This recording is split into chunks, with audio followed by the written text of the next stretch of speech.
செல்லம் பாருங்கள். இப்படி பண்ணி அந்த பையனை கெடுத்து வச்சிடுறது நீங்கள். அப்புறம் அந்த பையன் திங்க மாட்டேன்னா காஃபியில் தொட்டு கொண்டு போய் அந்த பையனுக்கு ஓட்டுனா அவன் என்ன பண்ணுவான்? பார்த்து சார் வலிக்கு போகுது. கீழே இருக்கிற பிஸ்கட் சாப்பிட மாட்டார் சார். காஃபியில் தொட்டு உனத்தையாக கொடுத்தா திங்கிறது. அந்த பாட்டில் பேர் எப்படி போட்டு கடிச்சு போட்டு வச்சுருக்குறாங்க.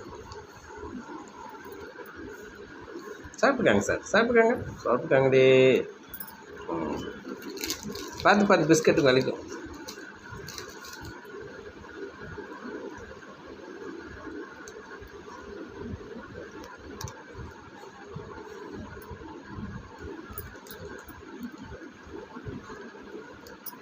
ஓ